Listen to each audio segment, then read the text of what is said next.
J'attends. Allez, on me fait signe dans la salle qu'il faut que j'y aille, donc j'y vais. Bonjour à toutes et à tous. J'espère que vous êtes bien tous remis de la soirée d'hier soir. Nous allons attaquer donc le premier atelier de cette journée. Donc il y aura un petit peu de mouvement parce qu'au départ c'était indiqué en salle Centenay alors qu'en fait ça se déroule ici, comme vous l'avez pu remarquer, dans le Grand Amphi. Et pour ceux qui n'ont peut-être pas fait attention, ici on va parler de connectivité, de fibre optique, d'exploitation des RIP.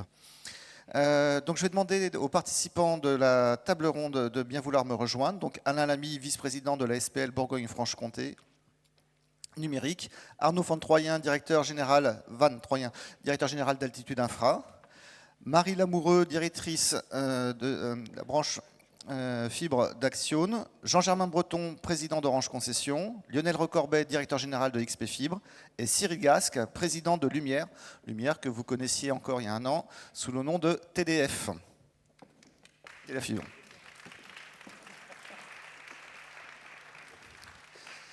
Et nous allons donc commencer le temps que tout le monde s'installe bien confortablement. Donc vous pouvez encore passer par devant pour vous mettre répartir sur l'ensemble de cet amphithéâtre. Nous allons commencer par la projection d'un film optique, d'un petit film sur la fermeture du cuivre et non pas sur la fibre optique. Est-ce que vous pouvez le lancer en régie? Merci. Paul et Sophie, c'est 3 jours de télétravail semaine. Les enfants, de la vidéo en permanence. C'est tous les jours des visions avec la famille. Télétravail, transfert de données, ok, c'est noté. Et tu disais qu'ils sont 4 à la maison, c'est bien ça? Oui, Delfibre 4. Et le plus souvent, tous connectés en même temps. Maman, la télé rame encore. Oui, j'arrive. Ne t'inquiète pas, Lucas DSL. Je suis là maintenant. La DSL prend sa retraite, la fibre prend la relève. N'attendez pas, passez à la fibre. Rendez-vous sur très-haut-débit.gouv.fr. Ce message est financé par les opérateurs d'infrastructures fibre, partenaires des collectivités locales. Merci beaucoup et bravo. Donc je crois que c'est... où est Jean-Germain? Je crois que c'est un des nombreux... il y en a plusieurs des petits c'est d'être comme ça. Donc vous allez toutes les voir à la télé progressivement sur TF1 et sur France 2. Très bien, et nous attaquons immédiatement parce que notre temps est compté. On débordera, je vous le préviens un petit peu sur le temps de pause, parce que sinon on n'aura pas le temps d'aborder l'ensemble des sujets de la table ronde qui nous attend.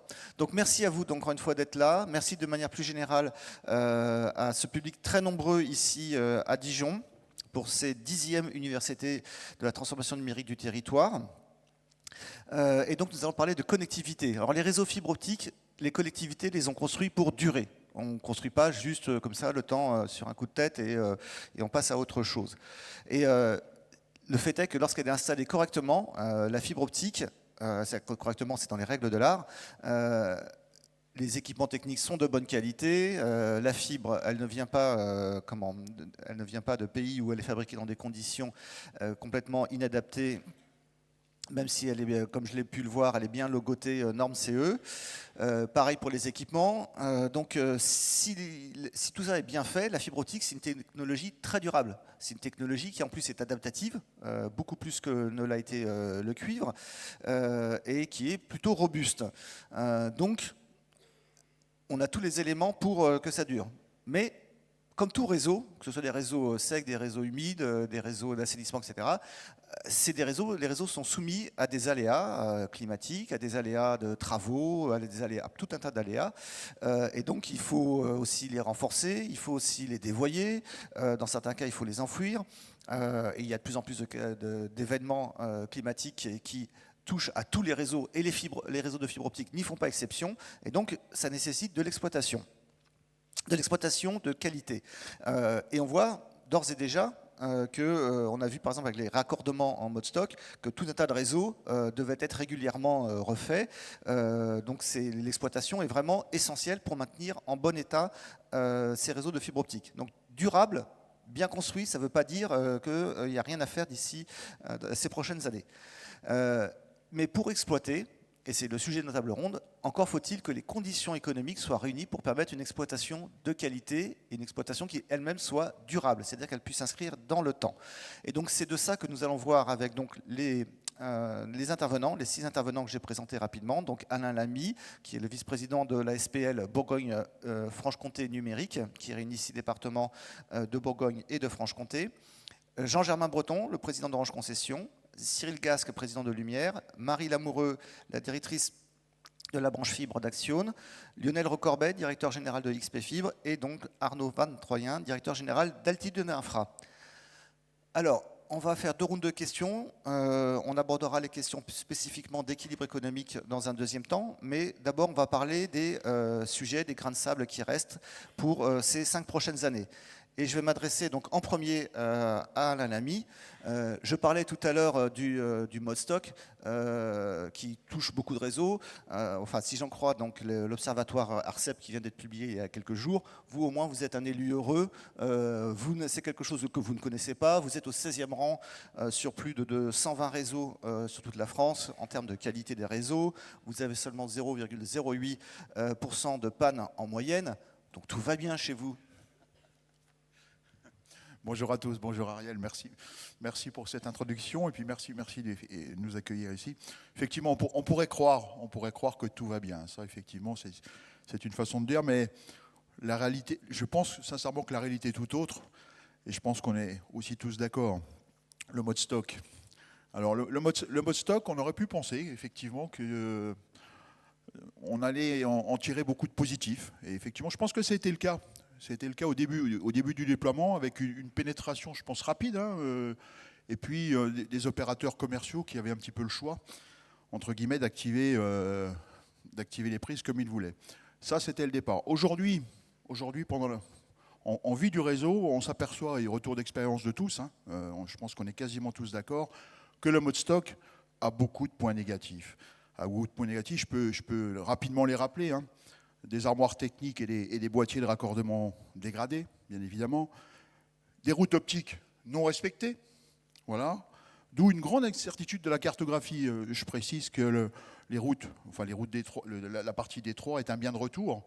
Et effectivement, qu'on se retourne avec des informations qui sont fausses. Voilà. Je n'oublie pas les clients qui ne sont pas raccordés, qui sont abandonnés en cours de raccordement sans visibilité également. Alors, effectivement, on peut croire que les chiffres sont bons, qu'on a très peu d'échecs de raccordement. Bien sûr qu'on reste persuadé que non.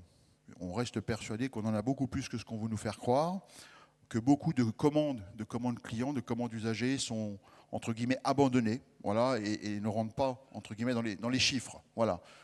Donc, quand on veut calculer une moyenne, on calcule que les bonnes notes. Effectivement, ça va beaucoup mieux. En tout cas, moi, je reste un élu de terrain. Je suis maire de ma commune depuis 18 ans. Les cas difficiles dans les communes rurales, on en rencontre tous les jours. Il n'y a pas une semaine où on n'est pas appelé par des habitants qui, effectivement, sont exaspérés devant les problèmes de raccordement et souvent liés aux problèmes d'infrastructure. Voilà. Quand tout va bien, mais quand ça commence à merder, effectivement, ça ne va plus du tout. Voilà, ça, je pense qu'on est d'accord là-dessus. Il y a un point sur le mode stock, il y a un point qui m'exaspère, c'est le bilan carbone. On n'en parle jamais, le bilan carbone du mode stock. Moi, je vois dans ma commune 3 sous-traitants intervenir au même moment pour 3 OC différents. C'est quand même hallucinant. Et puis dans le cas inverse, et celui-là me concerne, quand je suis passé à la fibre, le gentil sous-traitant qui parlait tout juste français m'a envoyé un petit SMS en me disant « Excusez-moi monsieur, je suis en retard ». Donc je l'ai attendu. Voilà, il m'expliquait qu'il était à l'autre bout du département, juste avant. Il est venu pour faire donc, mon branchement, que j'avais soigneusement préparé. Donc il a récupéré le temps perdu. Et en me disant, je retourne à 50 km faire le branchement suivant. Donc le bilan de l'histoire, c'est que le pauvre petit sous-traitant a fait 150 km dans la journée pour aller faire des branchements. Donc quand je parle de bilan carbone, je peux aussi parler de bilan économique, puisque c'est aussi à l'ordre du jour. Sincèrement, passer 2 heures dans la voiture à faire de la route et à brûler du gasoil, je pense qu'on pourrait travailler autrement. Voilà, donc au final, ce fameux mode stock, c'est plutôt une image très négative sur nos territoires. Voilà, et je pense qu'on peut faire nettement mieux. Alors moi, je rejoins et je défends effectivement le travail qui est fait partout, ce travail qui est fait par l'AVICA et par son président, que je remercie, Patrick Chaise. Il faut changer la règle du jeu. Changer la règle du jeu, bien évidemment. Le mode OI nous semble un mode intéressant. Dans tous les cas, si je dois faire preuve d'ouverture et si on doit dire que le mode stock doit continuer, ce qu'on n'envisage pas du tout d'ailleurs, mais pourquoi pas? Mais il faut qu'il soit réglementé, ce mode stock. Aujourd'hui, quand vous emmenez votre voiture chez un concessionnaire, vous emmenez votre voiture chez Peugeot pour poser un attelage, est-ce que le concessionnaire appelle le boucher et le charcutier pour vous mettre l'attelage sur la voiture? Je ne pense pas. Là, on est un petit peu dans cette situation où effectivement n'importe qui peut intervenir sur le réseau du département et personne n'a son mot à dire. C'est purement scandaleux. Voilà, donc je pense que cette règle du jeu doit absolument changer, que si le mode stock doit continuer, on doit avoir des entreprises agréées, des sous-traitants agréés. Voilà, et je pense qu'on doit aussi avoir des intervenants agréés, des intervenants formés, parce qu'aujourd'hui, on s'aperçoit qu'on a vraiment tout et n'importe quoi. Voilà. Alors moi, j'ai la chance, effectivement, de beaucoup naviguer en Côte d'Or, et je m'arrête systématiquement quand je vois un technicien avec un petit camion pour aller discuter avec lui, avec un air un petit peu candide. Je fais l'ignorant et je lui pose plein de questions. Et on s'aperçoit que certains sont très compétents, voilà, et que d'autres le sont nettement moins. Donc, comment voulez-vous avoir... je termine, mais je suis un grand bavard, Ariel. Comment voulez-vous avoir une installation de qualité lorsqu'effectivement, on a un boucher charcutier pour les brancher une fibre, quoi. Voilà. Merci beaucoup.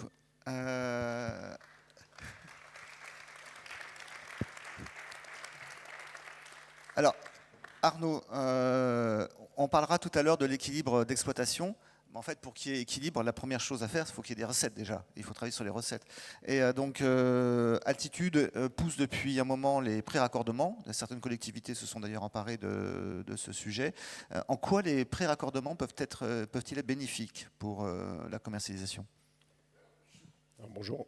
Bonjour Ariel, bonjour à tous. Je vais bien entendu répondre à la question. Je vais peut-être mettre d'abord un petit préambule. D'abord saluer, on est dans une région qui nous est chère. On a la mêle de Côte d'Or, on a les RIP du Jura, du Doubs et de Lyon. Et donc on est très heureux d'être ici, très heureux de fêter l'anniversaire de ces universités. On a été parmi les cofondateurs d'Infranum et donc de cet événement. Et donc je suis très heureux d'être là.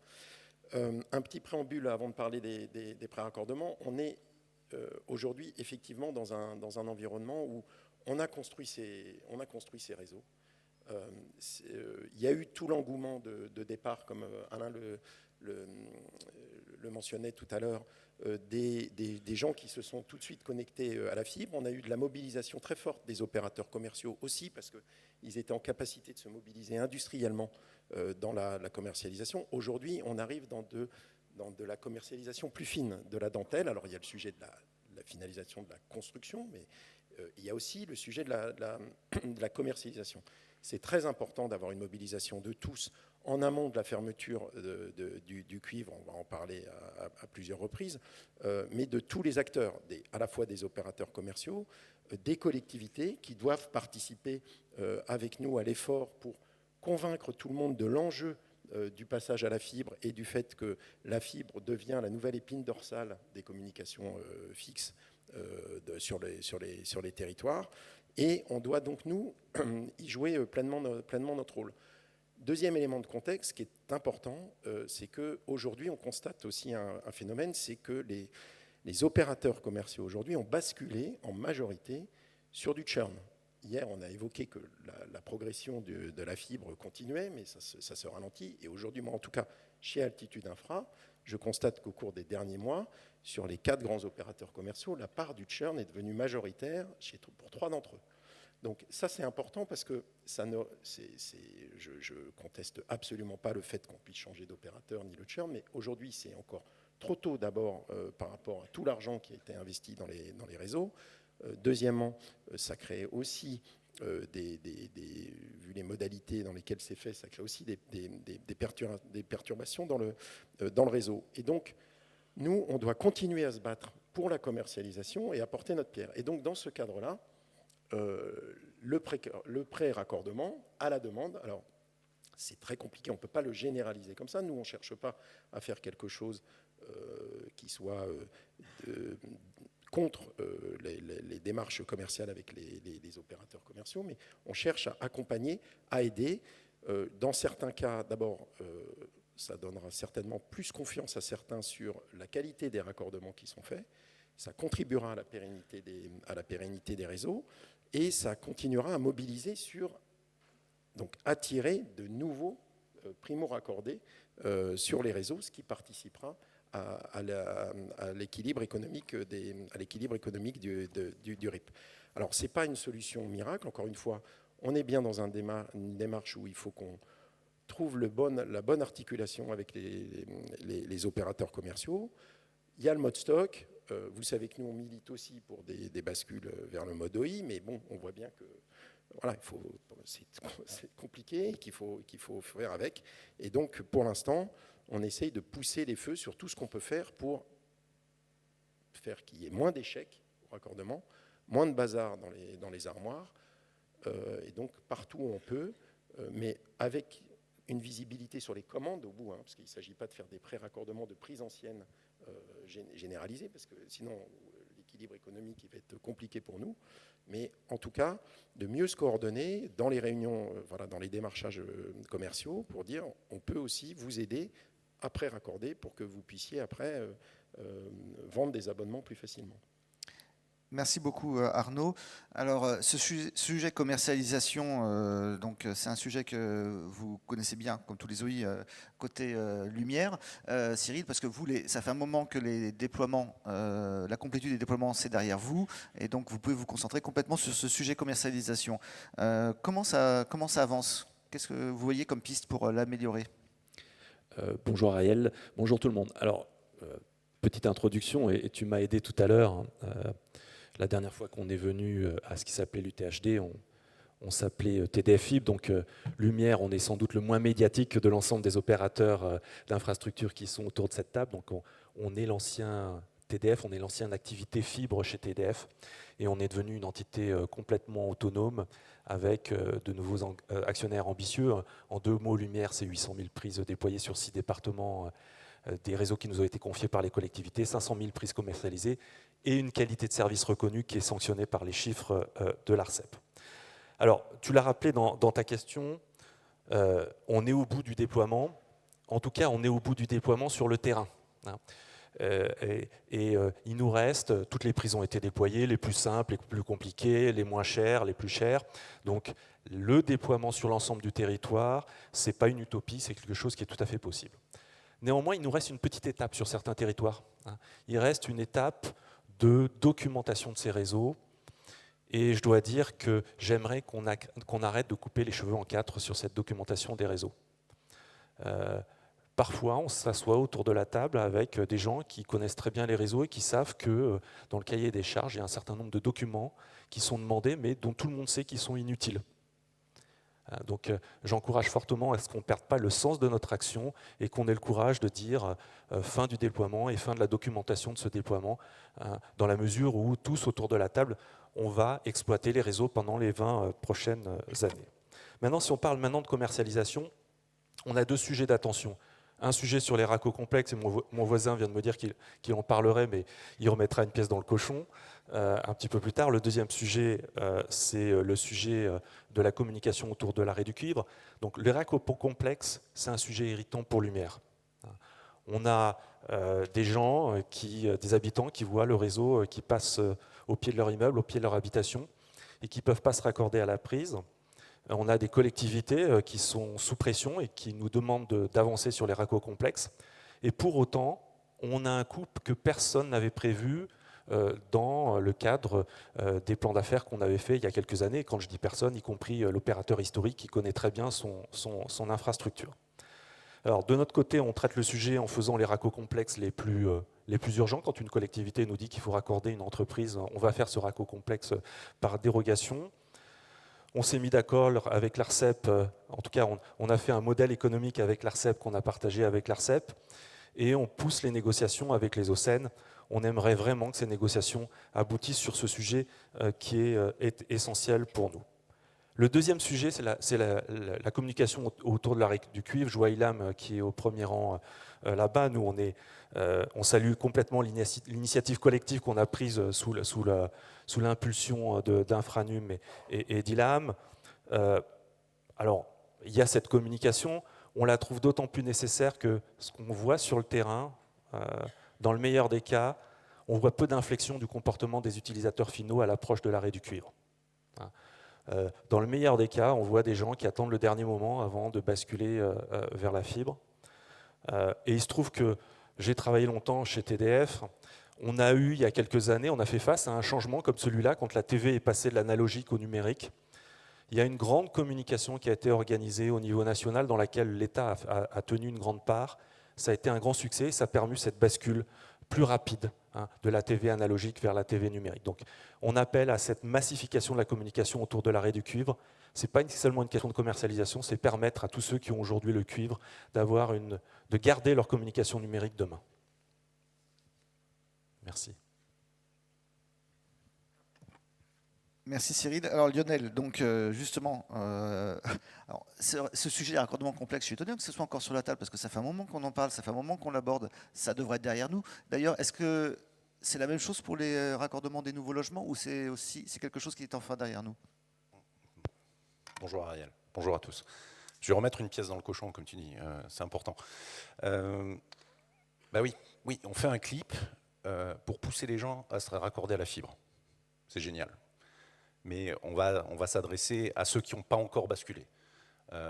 Ceux qui n'ont pas encore basculé, ce n'est pas les early adopters, ce n'est pas les gens qui ont besoin de la fibre, c'est les gens qui sont sur des technologies DSL qui marchent très bien, ce sont des gens qui sont sur des technologies cuivre type ligne téléphonique. Et donc c'est tous les derniers abonnés qu'il faut amener à basculer sur la technologie fibre optique, que ce soit pour l'Internet ou que ce soit pour d'autres solutions technologiques. Et dans cette bascule, aujourd'hui, on a cette épine dans le pied qui pèse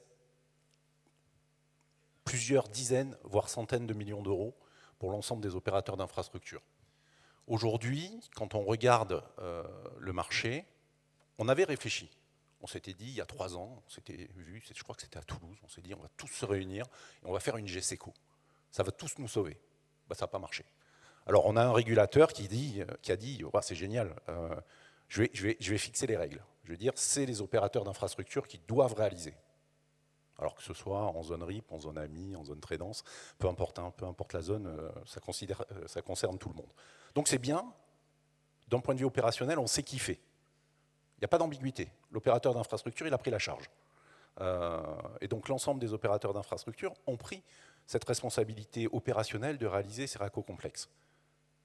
Un petit chiffre, XP-Fibre, c'est 7 millions de logements déployés, un peu plus, 7,3 millions de logements.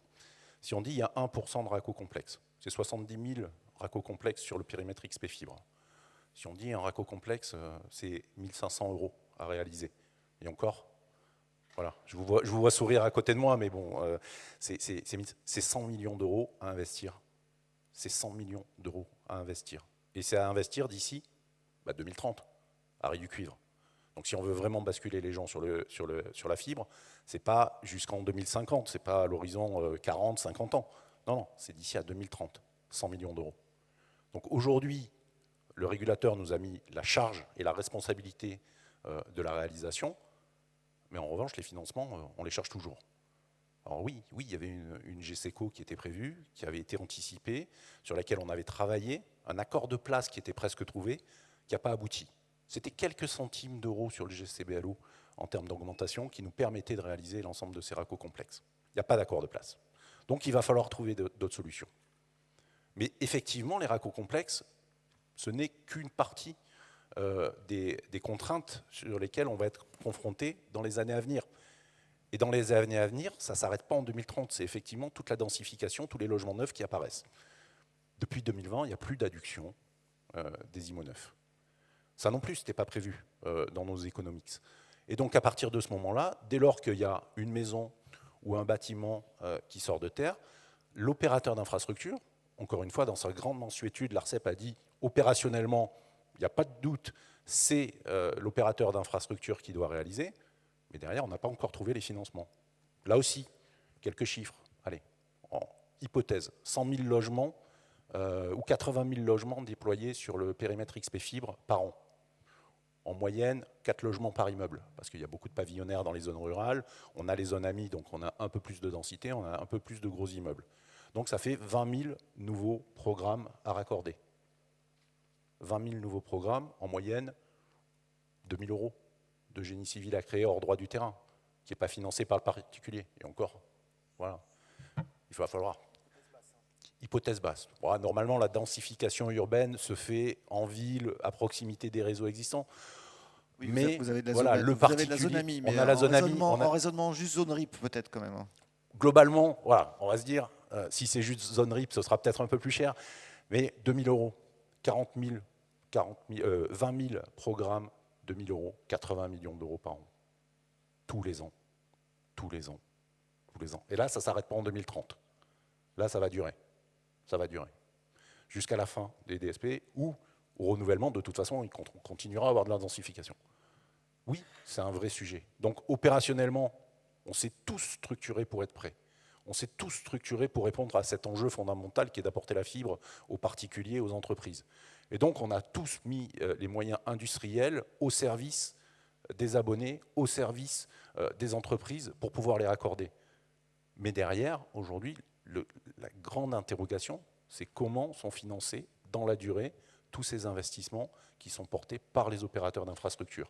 Et ça ne concerne pas que les RIP, parce qu'on parle beaucoup d'économie des RIP de manière générale. La densification urbaine, elle est partout en France. Les raccords complexes, ils sont partout en France. Zone très dense, zone AMI, zone AMEL et délégation de services publics et RIP. Donc voilà, on a de toute façon un enjeu fondamental à répondre à ces questions-là dans les prochaines semaines, dans les prochains mois.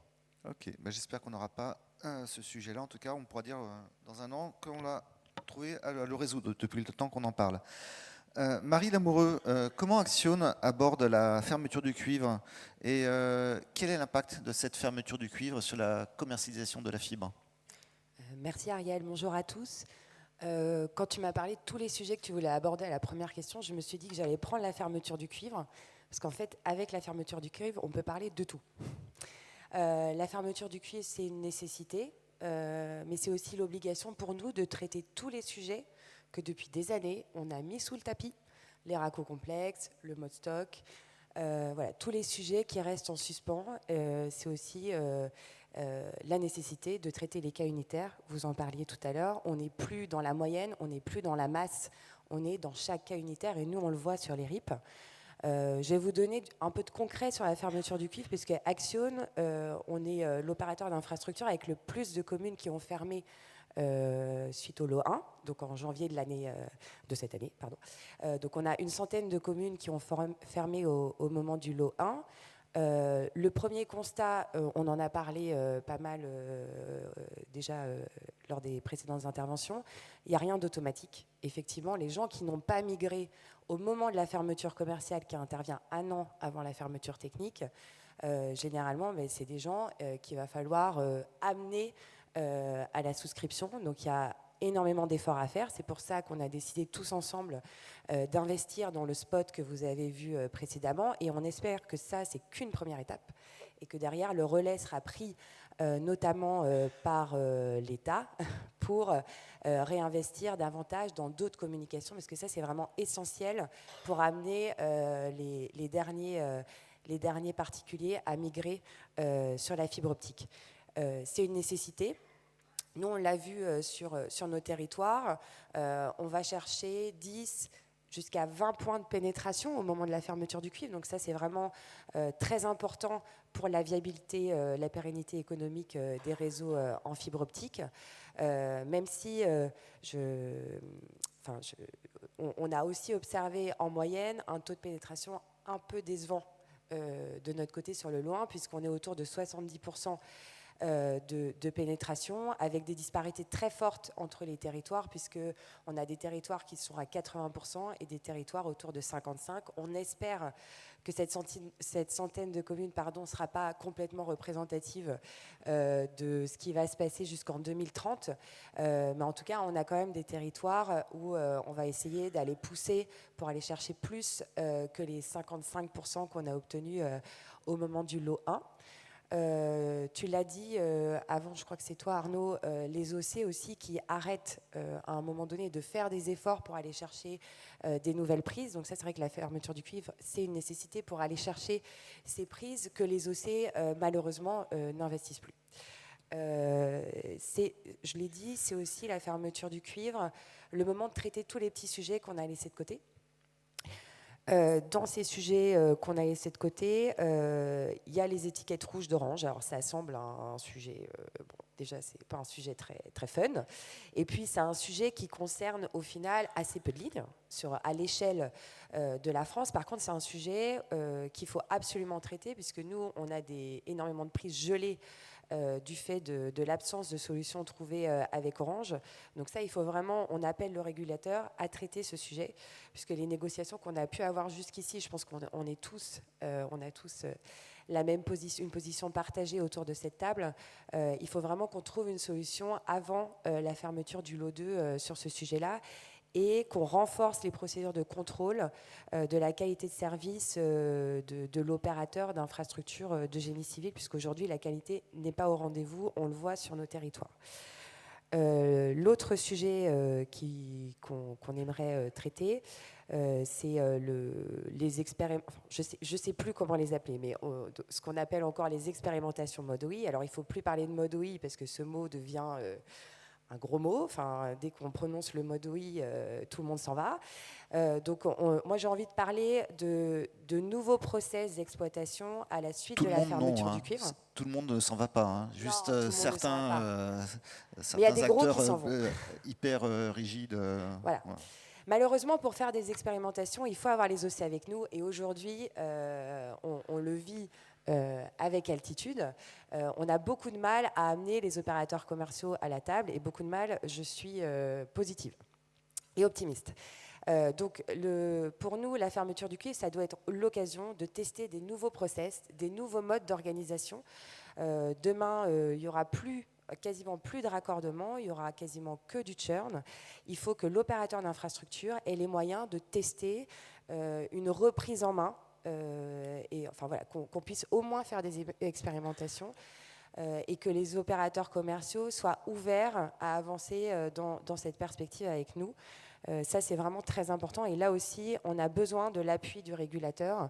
Et aujourd'hui, malheureusement, on se retrouve quand même tout seul face, je le redis, quand même à des opérateurs commerciaux qui ont poney, cantine, piscine. Enfin, ils ont autre chose à faire que de discuter avec nous. Et ça, c'est vraiment un sujet qui devient très désagréable. Le dernier point, ce qu'on a pu observer sur la fermeture du lot 1, c'est quand même entre 5 et 10% de logements raccordés, mais vacants. C'est un taux qu'on trouve très élevé, qui nous interroge. Je n'ai pas la réponse là, mais c'est quelque chose qu'on va investiguer, parce qu'on on trouve que c'est quand même un taux énorme. Merci beaucoup Marie. Pour terminer ce premier tour de table, Jean-Germain, donc Cyril Gasque disait tout à l'heure que c'était pas une utopie, donc le 100% FTTH. Effectivement, les collectivités elles se sont toutes engagées dans la mise en œuvre du plan France très haut débit pour y arriver, mais pour que pour tous les territoires ça reste pas une utopie, quels sont pour vous, on va limiter vu qu'on n'a pas beaucoup de temps, quels sont les 3 défis majeurs qui restent à relever? Bonjour Ariel, bonjour à tous. Très heureux d'être ici à Dijon, sur un territoire où Orange Concession, au travers de ces 2 RIP, BFC Fibre et Haute-Saône Fibre, gère plus de 400 000 prises sur 6 départements de la Bourgogne-Franche-Comté. Voilà, alors effectivement, je pense qu'on peut imaginer 3 défis pour réussir et faire en sorte que le déploiement et le plan France très haut débit ne soient pas une utopie, pour reprendre le thème de cette table ronde. Et le premier défi, qui est le nôtre, tous ensemble, tout y confondu, c'est le défi de l'industrialisation.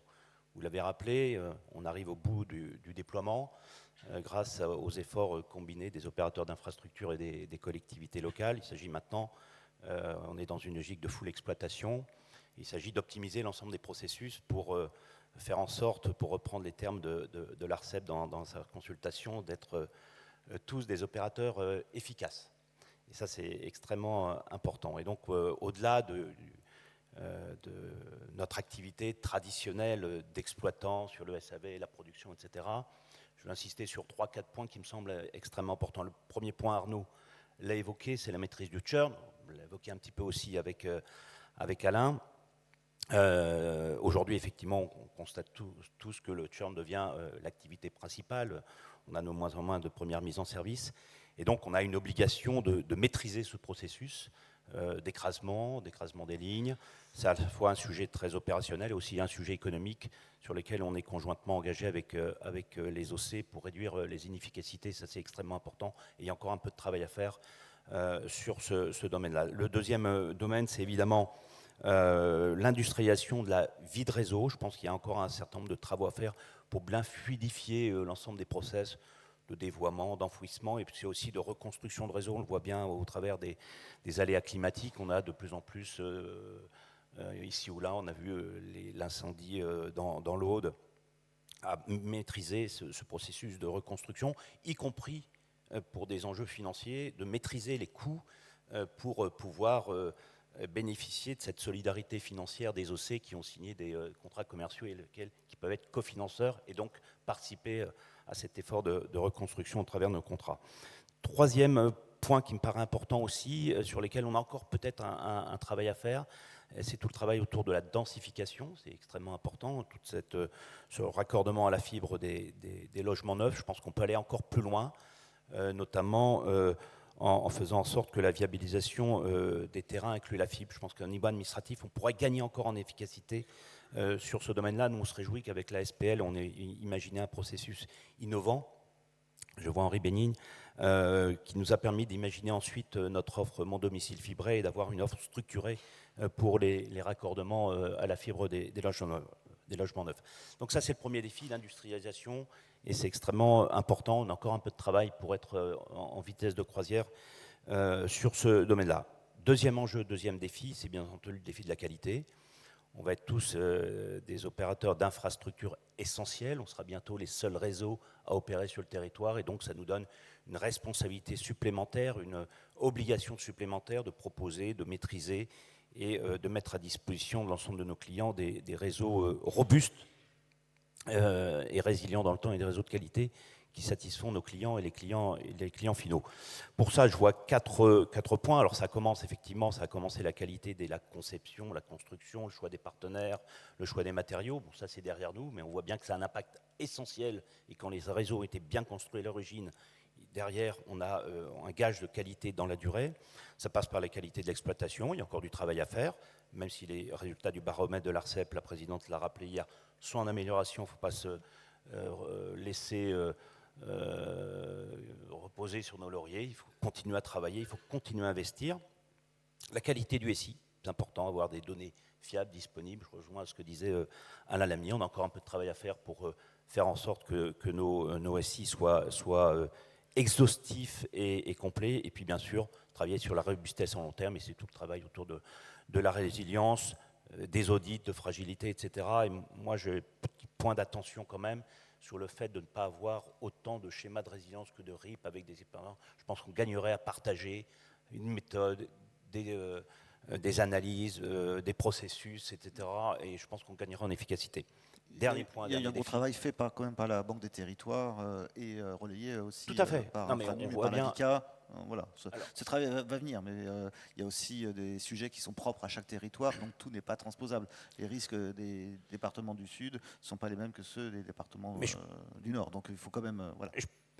Je pense qu'on peut améliorer le partage d'informations sur ce qui est les bonnes recettes, les bonnes initiatives, ce qui fait sens, sachant qu'aujourd'hui, il y a toujours, bien entendu, autour de la résilience, un problème de financement. Et puis, dernier point, très rapidement. Dernier défi, je serai plus court sur la deuxième question, Ariel.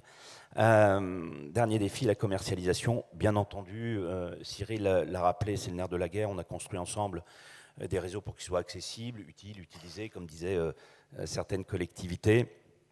Et donc, on doit travailler. On a la même inquiétude que l'ensemble de mes collègues sur une acceptop, notre capacité à aller chercher des taux de pénétration importants conformes aux engagements que l'on a pris dans nos BP. Donc ça nécessite de s'appuyer sur la qualité aujourd'hui, parce qu'on a quand même des réseaux de qualité sur un de nos RIP, Le risque de panne, c'est une fois tous les 60 ans. C'est ça la réalité de la qualité de nos réseaux fibres que l'on a construits.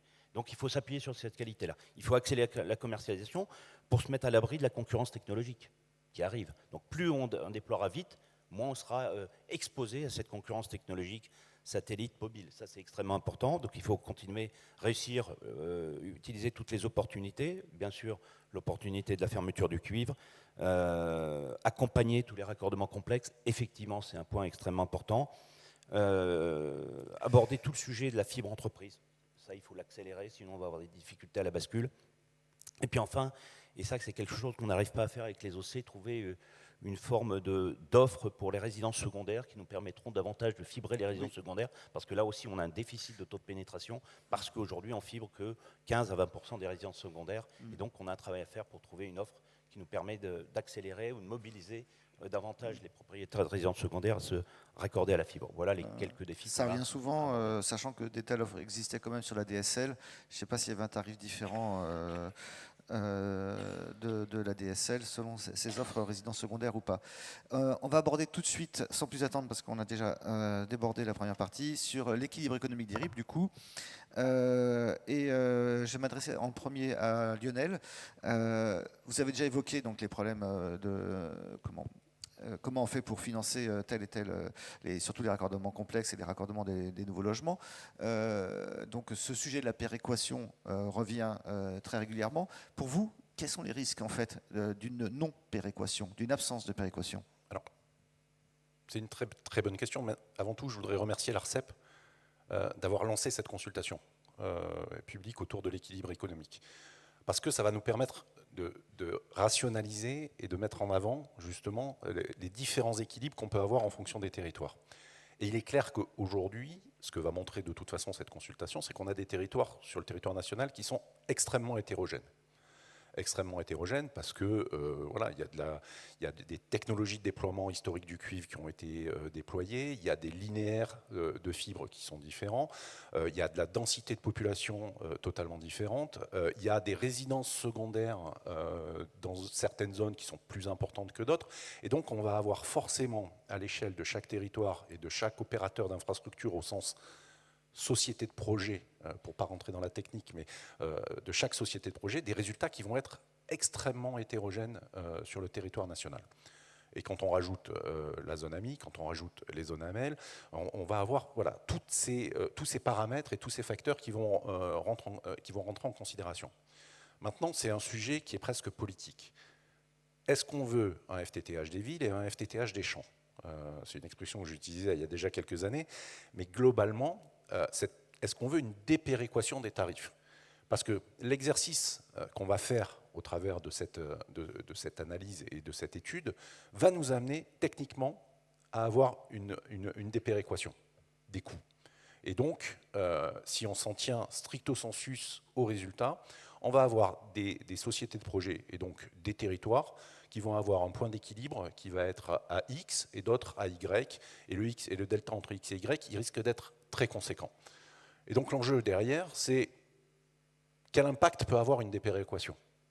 On peut se dire, c'est les opérateurs commerciaux qui vont assumer cette dépéréquation des territoires.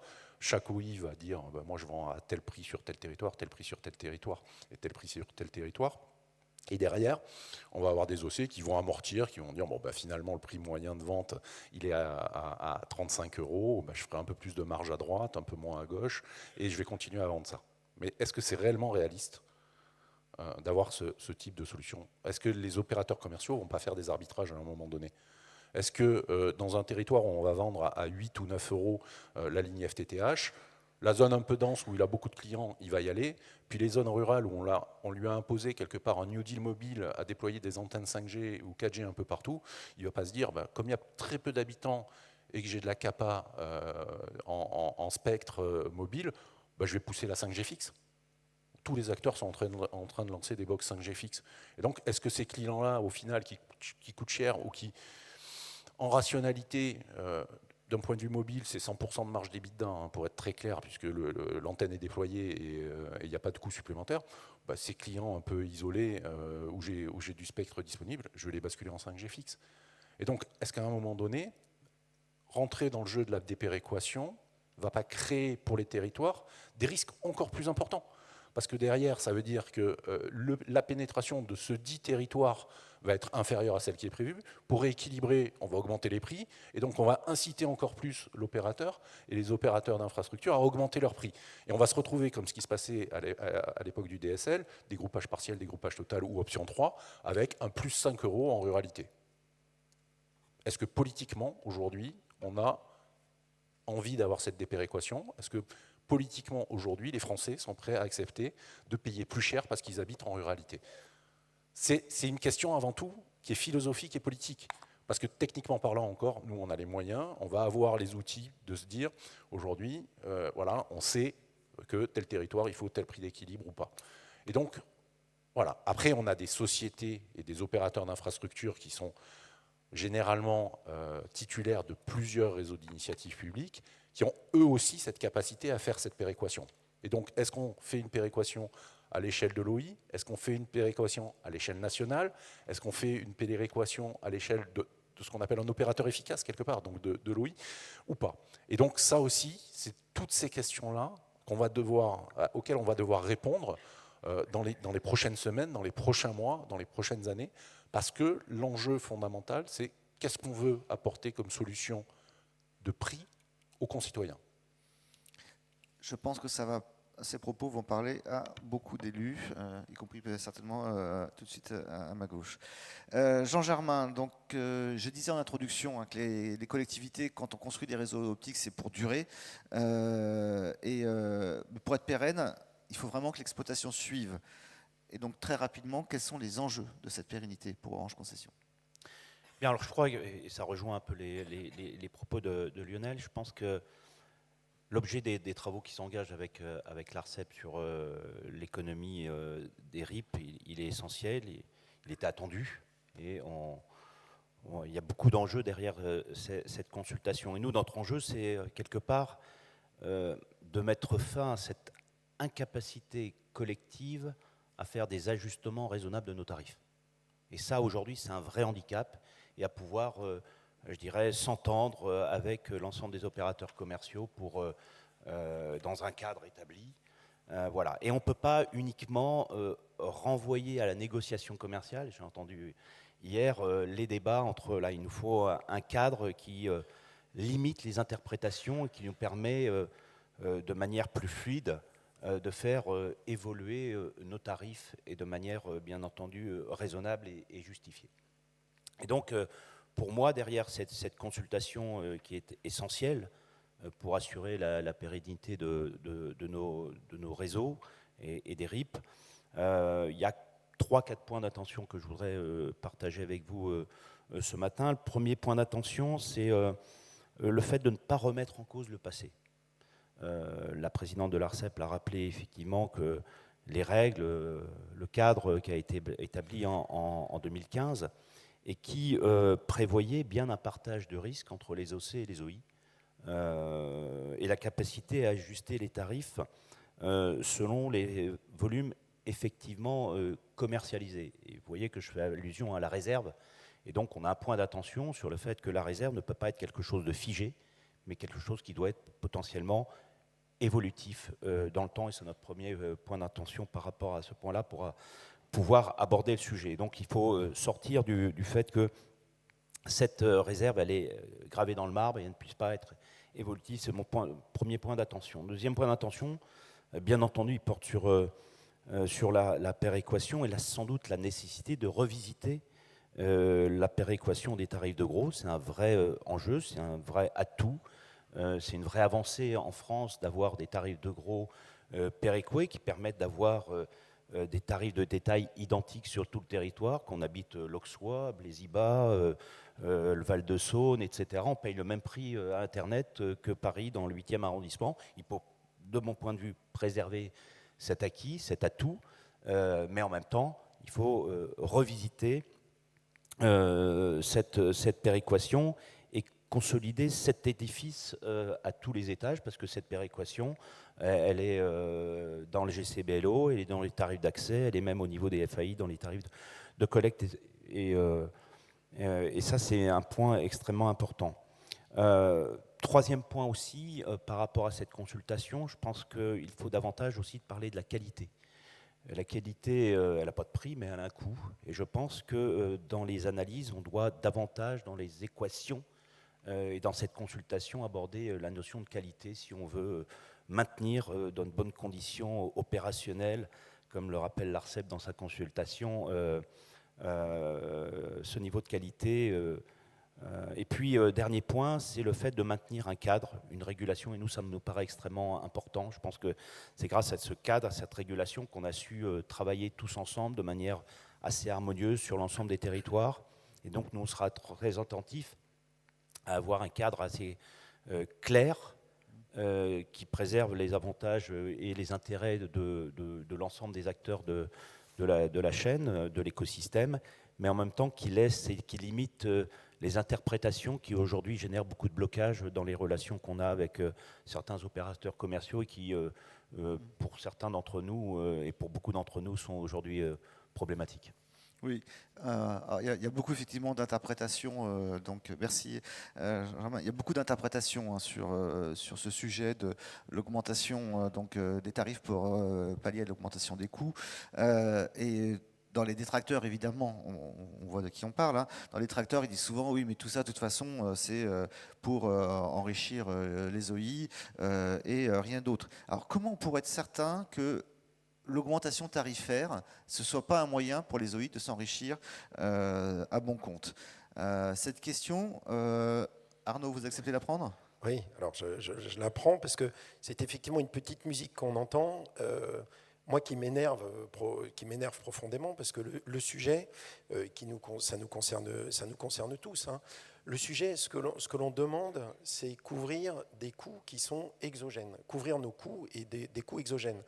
Évidemment, il faut qu'on soit un opérateur efficace, mais il s'est produit beaucoup de choses depuis le lancement du plan fibre très, très haut débit, qui n'étaient pas prévues au départ, qui n'étaient pas cadrées comme elles le sont aujourd'hui, et qui ont engendré une déviation très significative de nos coûts.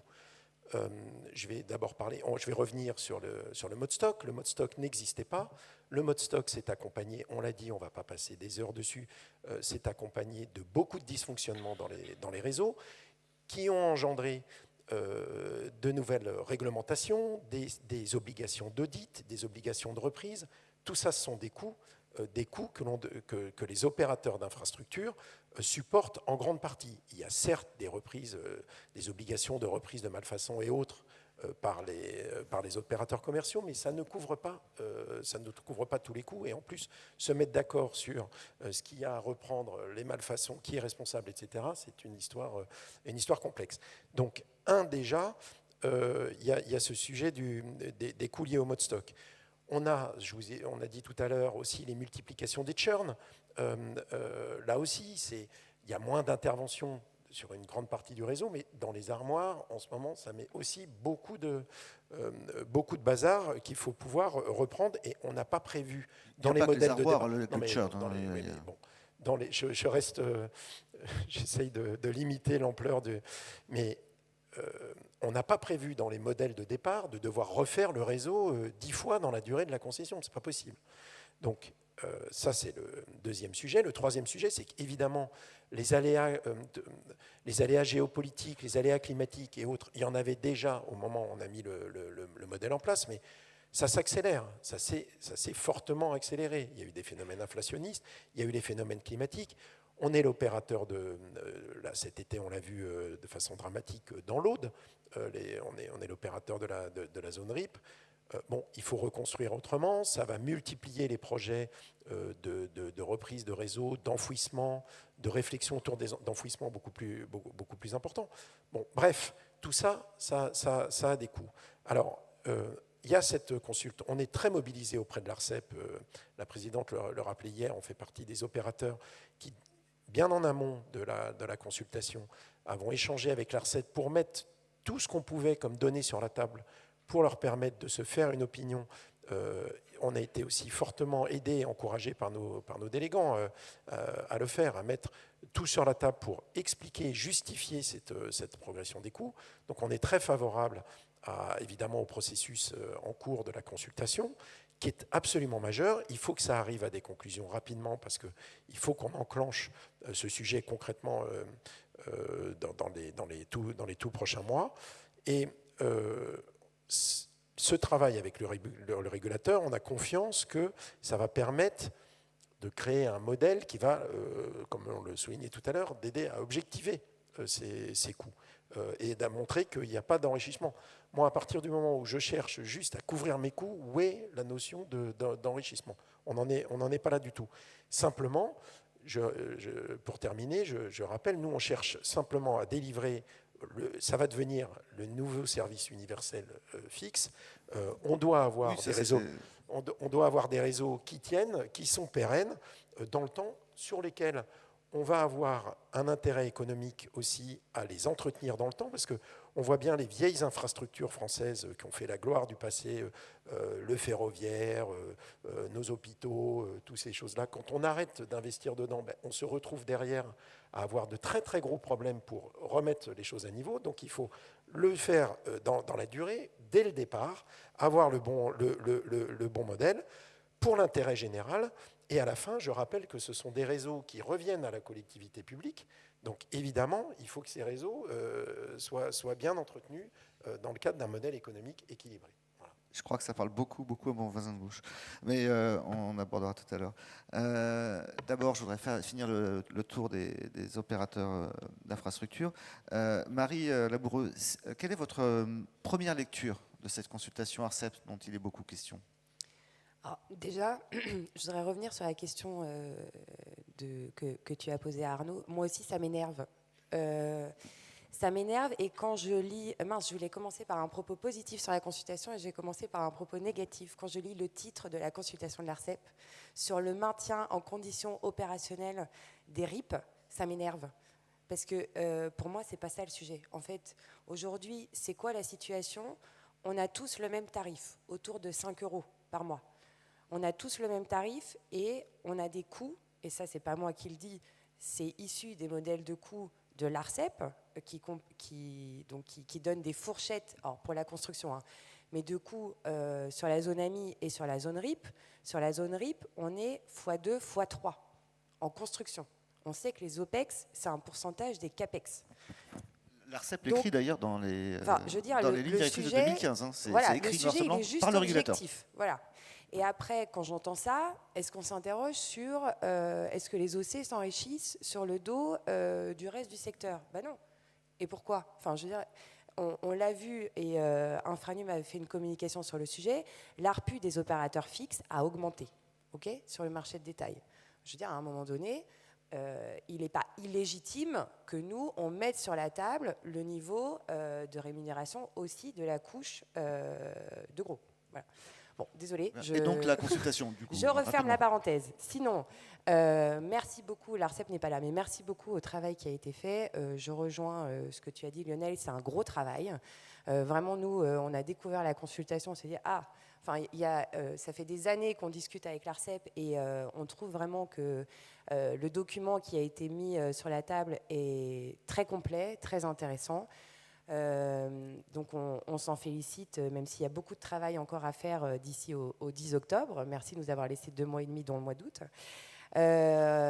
Donc il y a quand même des premiers éléments chiffrés qui sont donnés. Donc le principe de l'ARCEP, c'est de proposer un modèle. Donc ça, il faut qu'on fasse tous tourner, qu'on récupère les données, qu'on fasse tourner les Excel, etc.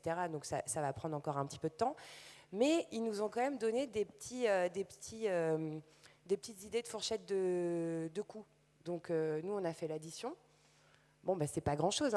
Enfin, sur la fourchette basse, on est à 50 centimes de plus qu'aujourd'hui, et sur la fourchette haute, à 1 €, 1,30 €. Bon, franchement, 50 centimes, je sais pas si le jeu en vaut la chandelle. Mais enfin bon. Donc on va quand même retravailler pour essayer d'aller chercher un peu plus, notamment, Jean-Germain en a parlé sur la réserve.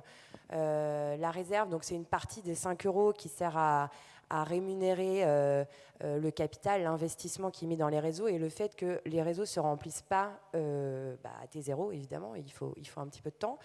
Nous, on a pas mal de choses à dire sur cette réserve aujourd'hui que l'ARCEP fixe à 1 €, et notamment en partant du principe que les cofinanceurs, ils cofinancent très très vite et très très fort. Et ça, c'est quelque chose que nous, on observe sur les réseaux, c'est que les comportements des cofinanceurs, en fait, ne sont pas du tout ceux du modèle, évidemment, ce qui a un impact très significatif sur le tarif final de la réserve.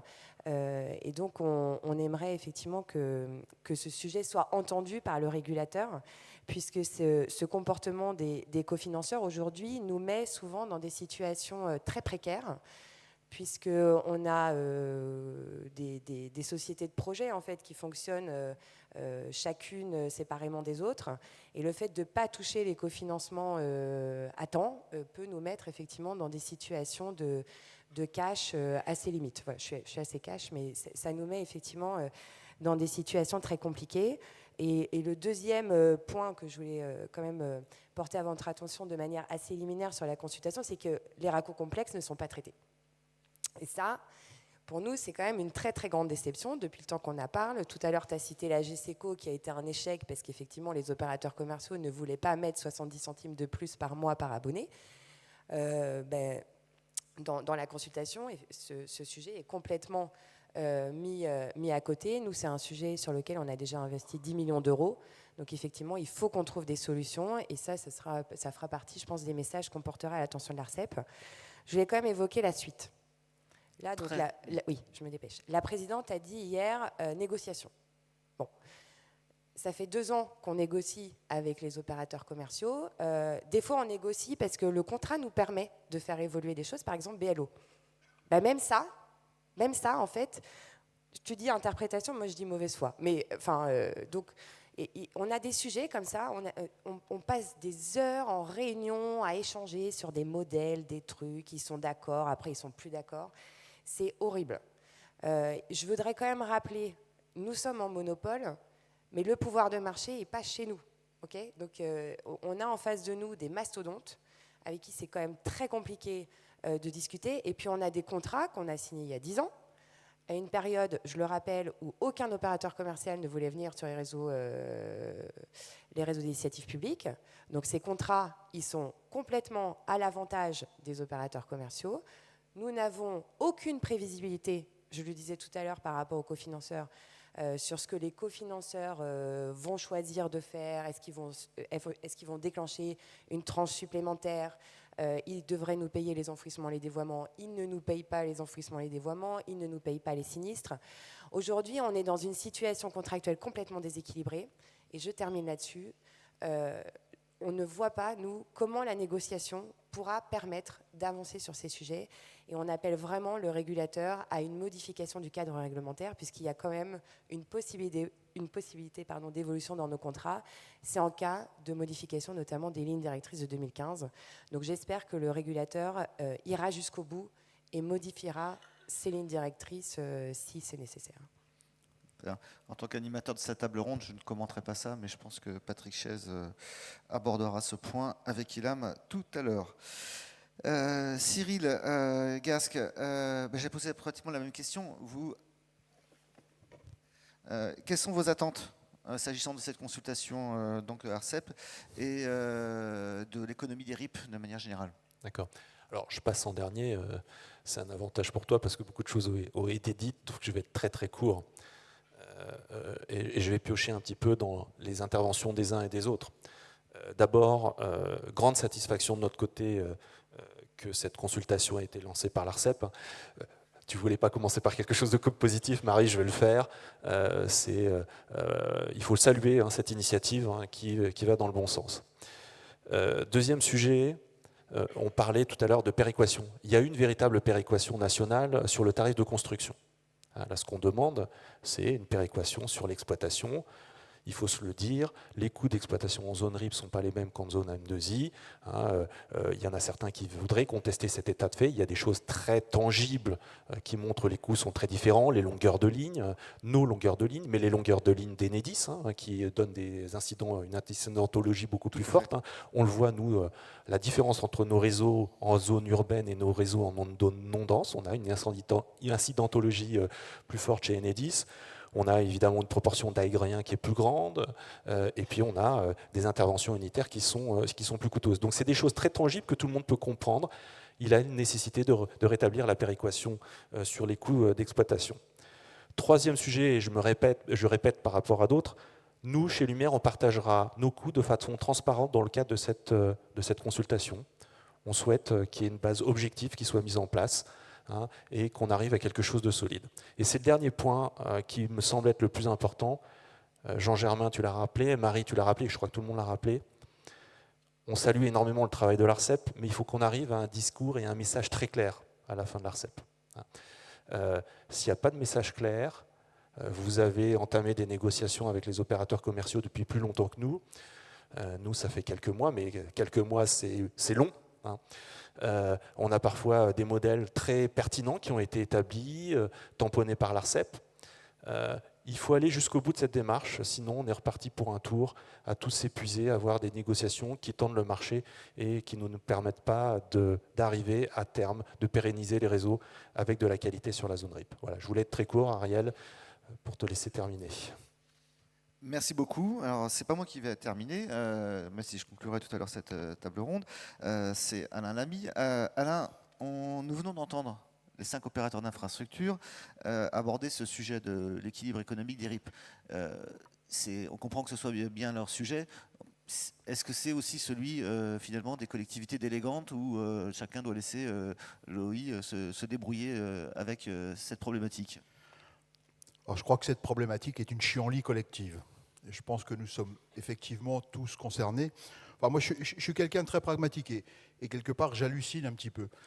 Il y a 70 ans, on a envoyé des hommes sur la Lune, on était capable de faire des calculs, de prendre en compte des milliers de paramètres pour effectivement faire allunir effectivement un vaisseau sur la Lune. Là, effectivement, on découvre aujourd'hui qu'on a des raccords complexes. On découvre qu'on a effectivement des configurations particulières. J'estime qu'effectivement, il y a une quinzaine d'années, quand on s'est penché sur la problématique, tous ces cas de figure auraient dû être envisagés. Donc pour moi, c'est une responsabilité collective. Et en premier lieu, elle vient du législateur. Voilà, je tenais à le rappeler, c'est assez incompréhensible. Ça, c'est effectivement le premier point. Donc effectivement, côté RIP, hein, côté propriétaire, la situation est difficile.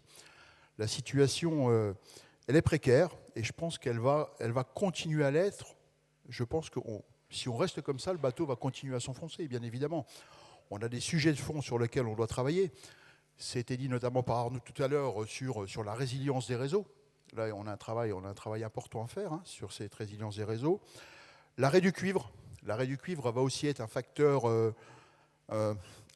important qui va creuser le trou, entre guillemets. J'étais pas plus tard qu'il y a 15 jours en comité de concertation avec les services de la préfecture, où effectivement l'opérateur historique il dit de toute façon c'est vraiment pas un problème. Si la prise fibre n'est pas prête, ou si vous avez des problèmes de raccordement, nous avons des solutions alternatives. Nous avons du satellite, nous avons des solutions, entre guillemets, opérées. Donc ça risque, encore une fois, de creuser le trou. On a d'un côté des délégataires qui posent des prises dans le domaine, enfin posent des boîtiers dans le domaine public, et ces boîtiers restent non raccordés, non utilisés. Donc forcément, on va dire un taux de pénétration qui ne sera pas bon.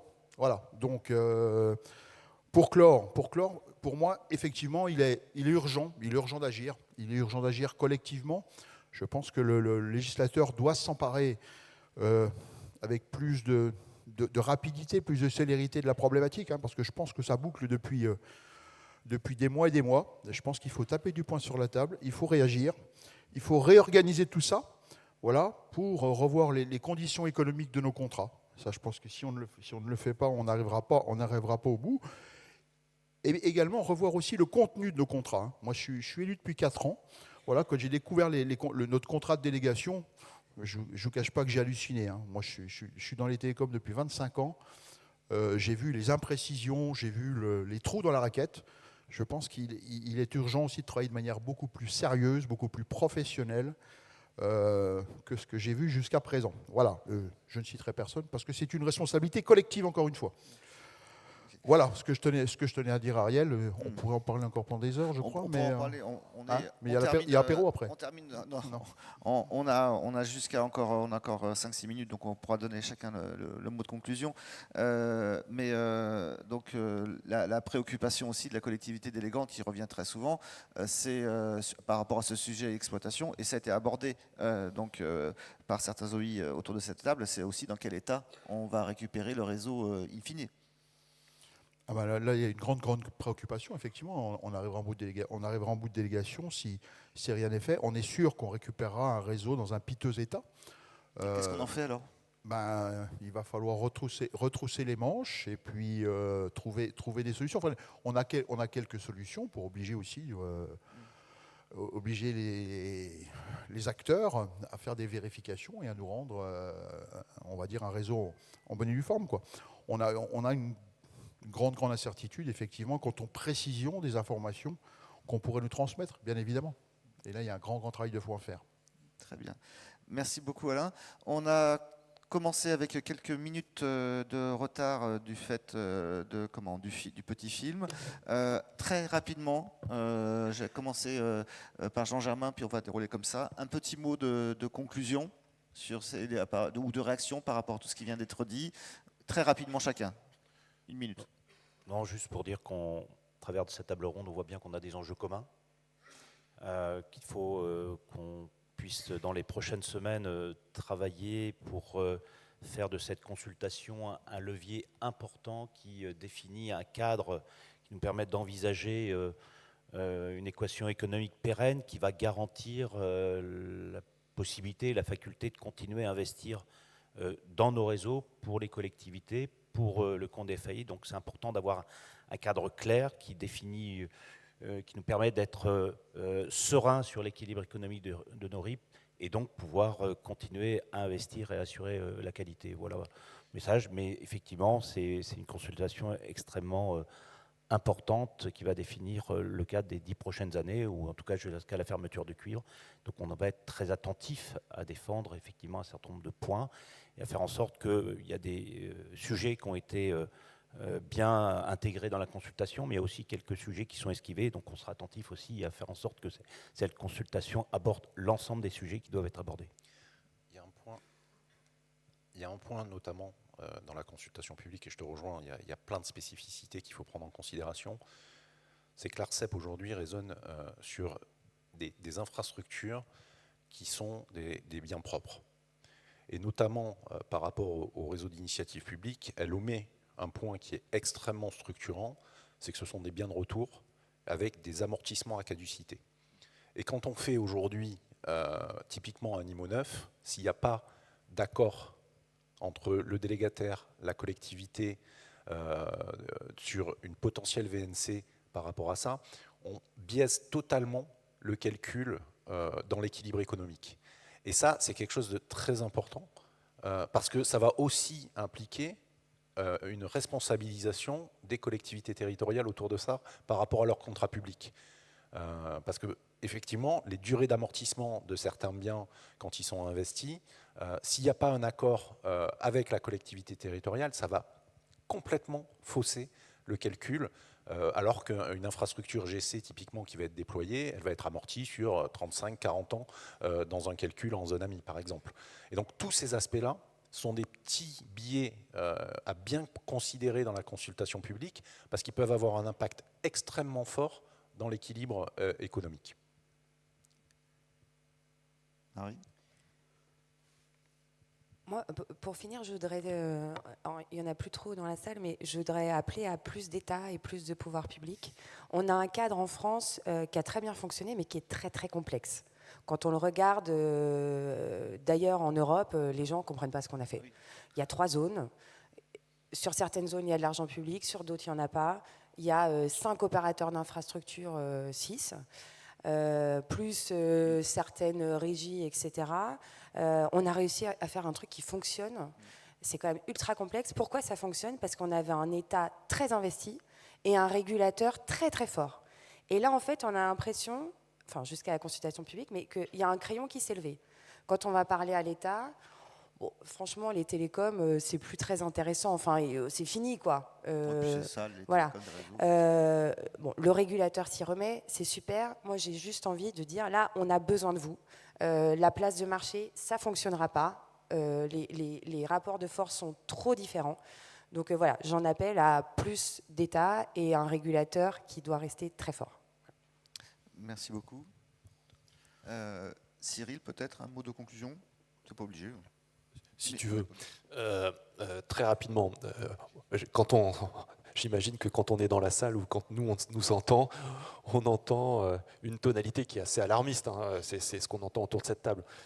Moi, je voudrais quand même qu'on se dise que ce qui a été fait, et tu l'as dit Marie, hein, sous l'égide des pouvoirs publics, et quand même, remettons-nous 6 ans en arrière et je ne sais pas si on n'aurait pas été satisfait d'être dans l'état dans lequel on est aujourd'hui et d'apporter le service qu'on apporte aujourd'hui aux utilisateurs. On a des réseaux ultra fiables qui sont ultra déployés. Donc on a fait une grande partie du chemin et tout le monde nous envie sur cette grande partie du chemin. Je n'ai pas l'impression que le chemin qui reste à faire pour assurer la pérennité de nos réseaux soit le chemin le plus difficile à faire par rapport à tout ce qu'on a fait jusqu'ici. Donc je suis comme vous, ce que vous avez indiqué.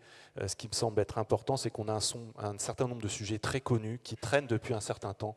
Il faut avancer sur ces sujets, qu'on ait un message très clair, qu'il nous plaise ou qu'il ne nous plaise pas, mais au moins on pourra avancer et mettre en ordre de bataille nos réseaux d'initiative publique pour continuer à apporter la qualité de service qu'on apporte déjà aujourd'hui.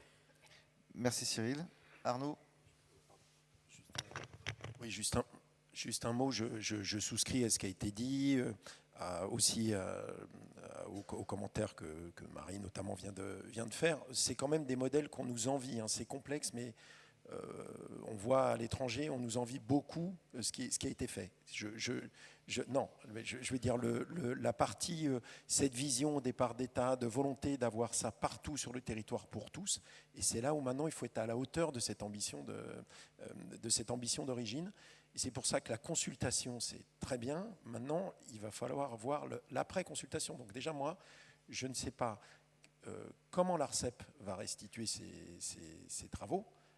Il faut que c'est vraiment un cadre, que ça s'inscrive dans un cadre réglementaire clair, parce que si c'est une consultation qui aboutit à quelque chose qui soit juste des intentions, ça va être compliqué à mettre en œuvre. Donc moi j'espère qu'on va rentrer dans un cadre qui sera très clair pour tout le monde et qu'on puisse tous être mobilisés sur la mise en œuvre derrière de ce qui pourrait être décidé. Voilà. Merci Arnaud. Alain, un petit mot. Un petit mot de conclusion aussi. Oui, je vais être très rapide. Je pense qu'il n'y a qu'une chose auquel il faut penser. C'est aux Français et aux Françaises. C'est simplement la volonté, c'est de faire en sorte que chaque citoyen puisse avoir accès à la fibre sans distinction. Voilà. Et effectivement, je rejoins aussi un petit peu Marie. Il est temps de remettre de l'action. Voilà, de l'action au niveau du politique, au niveau des élus, au niveau du gouvernement. Je pense qu'il faut se réemparer de cette problématique, voilà, et puis aller vite de manière structurée, voilà, et puis quelque part imposer un petit peu, quoi, parce que là on est dans la consultation, on consulte, on reconsulte, on surconsulte, puis à la fin il n'en sort pas grand-chose, ou quand il sort quelque chose, c'est sur du timing qui n'a rien à voir avec ce que devrait nous offrir le numérique aujourd'hui, quoi. On est encore à l'âge de pierre en termes de délai, je trouve. Donc il faut qu'on aille mieux et plus vite. Voilà ce que je tenais à dire. Merci Alain. Alors moi, à mon avis, beaucoup des sujets, des points qui ont été évoqués là, je pense, seront encore évoqués tout à l'heure dans l'échange entre Ilham Djaïch, la présidente d'Infranum, et Patrick Chaise, le président de l'ARCEP. J'ai juste rebondir sur 2-3 trucs qui m'ont plus marqué que le reste. Déjà, en termes de passage du cuivre à la fibre, hein, donc ce que disait Marie, la fibre optique, c'est pas automatique. Il faudrait faire en sorte que ça le soit, mais c'est le constat qu'on peut faire. Constat que je fais également en tant qu'AVICA, pour avoir participé dans les réunions parisiennes. Depuis le début, on s'attendait un petit peu à ce que la communication nationale autour de la fermeture du cuivre soit faite à l'initiative d'Orange et puis financée par les opérateurs commerciaux. Donc c'est très bien ce qui est fait là. Et où sont-ils tous? Voilà, c'est les OI qui font encore ce travail-là. Il y a quelque chose qui pose question. J'ai noté que les messages de l'ARCEP doivent être très clairs, ce sera abordé tout à l'heure, mais je ne peux que sortir de mon devoir de réserve pour appuyer cette demande-là. Et dernière chose, je vais juste réagir à propos de la documentation. J'entends souvent aussi la documentation qui pose problème. J'entends peut-être qu'on demande des choses inutiles. Je voudrais juste vous dire, on suit beaucoup les renouvellements de procédures de délégation de service public sur les RIP de première génération massivement et de manière plus anecdotique sur quelques RIP de deuxième génération. La documentation, quand même, vue des collectivités, ça nous fait souvent défaut, voire très défaut. On doit faire des audits, on doit faire tout un tas de choses à la clé en marge de ça. Donc oui, il y a certainement des choses qui sont demandées qui sont inutiles, mais il y a certainement beaucoup de choses qui vous paraissent inutiles et qui ne le sont pas, parce qu'on en aura besoin côté collectivité un jour pour pouvoir renouveler nos procédures. Je vous remercie toutes et tous. Vous pouvez démarrer cette pause. Rendez-vous ici à 11h15.